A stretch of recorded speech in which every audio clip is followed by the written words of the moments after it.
Assalamualaikum warahmatullahi wabarakatuh. Hai semuanya, perkenalkan nama saya Tiara Marani dengan NIM 0321031 dan teman saya Lisnawati dengan NIM 0321072. Kami di sini akan menyampaikan hasil diskusi kami yaitu tentang hakikat ekonomi dan bisnis, di mana adapun pembahasan yang akan dibahas kali ini yaitu ada hakikat ekonomi, ada paradigma ilmu ekonomi modern, ada pengertian dan peranan bisnis, ada 5 dimensi bisnis, ada pendekatan pemangku kepentingan atau stakeholder, dan yang terakhir ada tanggung jawab sosial perusahaan atau sering disebut dengan CSR. Nah, sebelum lanjut ke materinya, untuk materi bagian hakikat ekonomi, paradigma ilmu ekonomi modern, dan pengertian peranan bisnis akan disampaikan oleh rekan saya, yaitu Lisnawati. Dan untuk bagian 5 dimensi bisnis, pendekatan pemangku kepentingan stakeholder, dan tanggung jawab sosial perusahaan akan disampaikan oleh saya sendiri. Nah, langsung saja ke materinya yang akan disampaikan oleh rekan saya. Yang pertama itu hakikat ekonomi. Hakikat ekonomi melibatkan pemahaman tentang prinsip-prinsip dasar dan fenomena yang mendasari aktivitas ekonomi dalam masyarakat. Berikut ini adalah beberapa aspek utama yang mencerminkan hakikat ekonomi. Yang pertama, sumber daya yang terbatas. Salah satu hakikat ekonomi adalah adanya sumber daya yang terbatas. Sumber daya seperti tenaga kerja, modal, tanah, dan teknologi memiliki keterbatasan dalam jumlah atau ketersediaannya. Oleh karena itu, masyarakat harus memilih bagaimana menggunakan sumber daya ini secara efisien untuk memenuhi kebutuhan yang tak terbatas. Kedua itu pilihan dan alokasi sumber daya. Hakikat ekonomi melibatkan pengambilan keputusan tentang penggunaan sumber daya yang terbatas untuk memproduksi barang dan jasa tertentu. Hal ini melibatkan alokasi sumber daya antara berbagai alternatif yang berbeda. Yang ketiga itu permintaan dan penawaran. Hakikat ekonomi melibatkan konsep permintaan dan penawaran. Interaksi antara permintaan dan penawaran akan menentukan harga pasar dan kuantitas yang diproduksi. Yang keempat, keuntungan dan efisiensi. Keuntungan adalah salah satu aspek penting dalam hakikat ekonomi. Hakikat ekonomi juga mencakup pencarian efisiensi, yaitu penggunaan sumber daya yang tersedia dengan cara yang paling efisien untuk mencapai hasil yang maksimal. Yang kelima itu interaksi dan sistem ekonomi. Hakikat ekonomi melibatkan interaksi kompleks antara individu, perusahaan, dan pemerintah dalam sistem ekonomi. Interaksi ini mencakup aktivitas produksi, distribusi, dan konsumsi barang dan jasa. Yang keenam, itu ada perubahan dan dinamika. Hakikat ekonomi mencerminkan realita perubahan dan dinamika dalam ekonomi. Perubahan teknologi, kebijakan pemerintah, preferensi konsumen, dan faktor-faktor lainnya dapat mempengaruhi pola produksi, distribusi, dan konsumsi dalam masyarakat. Selanjutnya, paradigma ilmu ekonomi modern.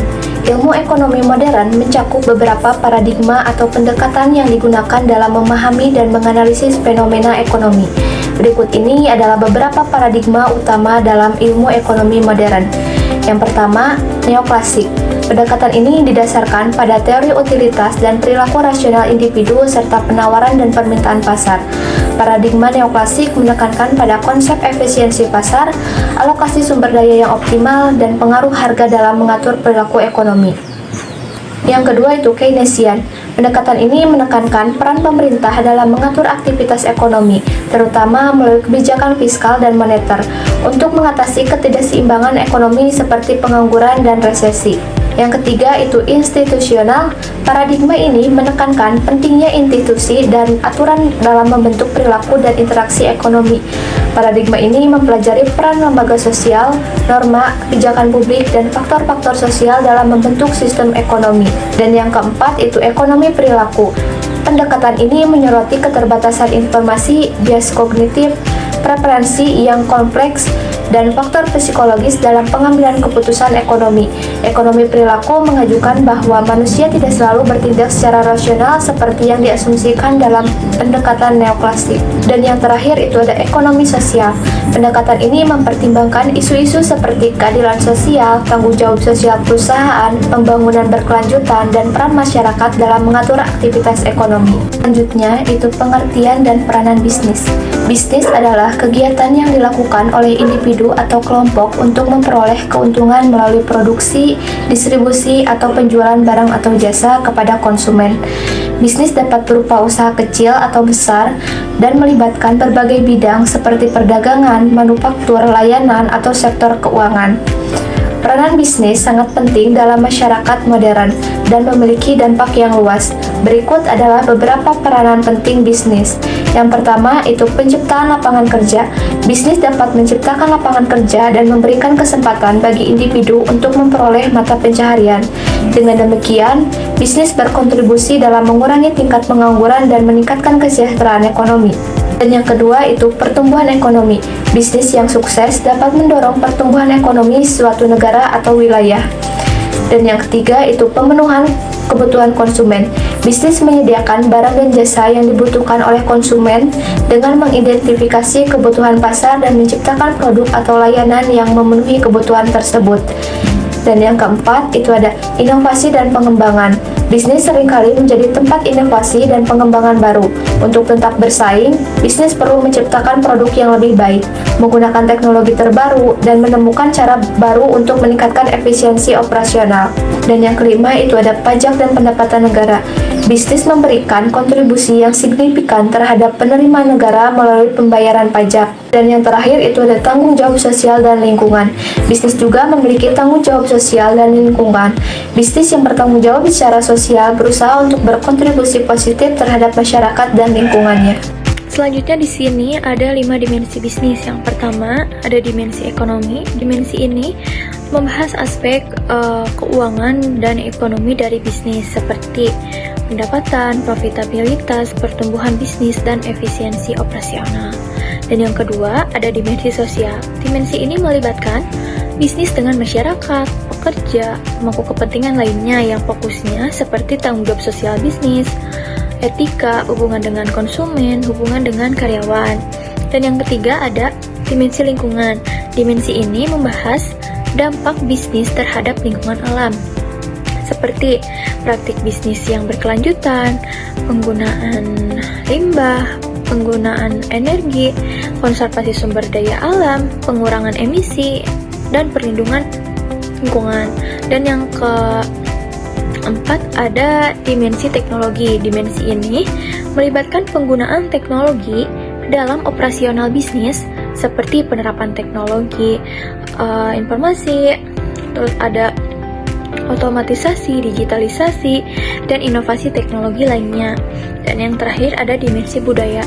Dimensi ini membahas nilai-nilai norma dan kebijakan budaya yang mempengaruhi bisnis seperti keragaman, keadilan, integritas, komitmen terhadap keberagaman, dan etika bisnis. Dengan menggunakan 5 dimensi bisnis ini, bisnis dapat mempertimbangkan aspek keuangan, aspek sosial, aspek lingkungan, aspek teknologi, dan aspek budaya etika. Yang tujuannya untuk mencapai kinerja yang berkelanjutan dan menjalankan bisnisnya secara bertanggung jawab. Selanjutnya di sini ada pendekatan pemangku kepentingan atau stakeholder. Yang pertama ada tanggung jawab terhadap tujuan organisasi. Maksud tanggung jawab di sini adalah untuk mencapai tujuan organisasi dengan mengembangkan strategi, mengarahkan, mengorganisasikan, dan mengendalikan kegiatan organisasi. Yang kedua ada tanggung jawab terhadap karyawan. Maksud tanggung jawab di sini adalah menciptakan lingkungan kerja yang produktif, memotivasi karyawan, memberikan pelatihan, pengembangan, dan memastikan kesejahteraan karyawan.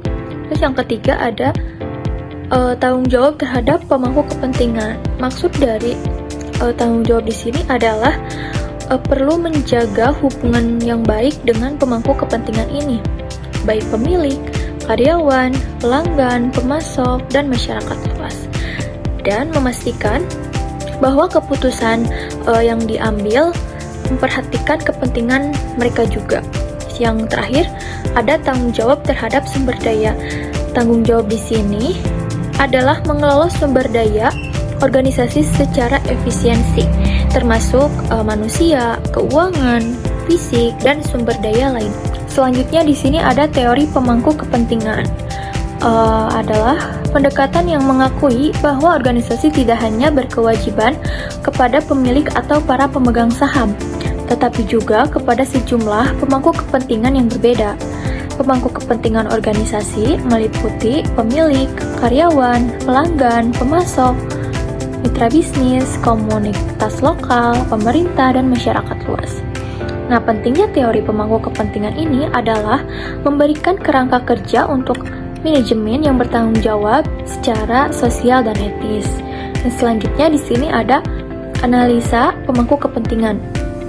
Nah, proses untuk mengidentifikasi, menganalisis, dan memahami kelompok-kelompok atau individu yang memiliki kepentingan atau dapat dipengaruhi oleh sebuah proyek, keputusan, dan organisasi.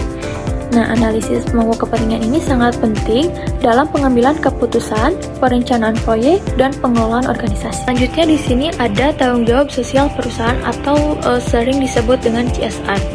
CSR ini merujuk pada konsep bahwa perusahaan memiliki tanggung jawab untuk berkontribusi secara positif terhadap masyarakat dan lingkungan di sekitarnya. Adapun beberapa aspek utama dalam CSR ini yaitu dampak lingkungan, keterlibatan dengan masyarakat, etika bisnis, investasi berkelanjutan, pertanggungjawaban kepada pemangku kepentingan, ada transparansi dan akuntabilitas, kepedulian terhadap karyawan, kolaborasi dan kemitraan, dan yang terakhir ada keterlibatan dalam komunitas global. Nah, adapun kesimpulan dari materi yang sudah dipaparkan oleh kami sebelumnya, yaitu hakikat ekonomi dan bisnis mencakup pemahaman tentang prinsip-prinsip dasar dan konsep-konsep yang mendasari aktivitas ekonomi dan kegiatan bisnis. Pengantar hakikat ekonomi dan bisnis membantu kita memahami bagaimana keputusan dan interaksi dalam sistem ekonomi dapat mempengaruhi produksi, distribusi, konsumsi, dan keuntungan. Nah, mungkin cukup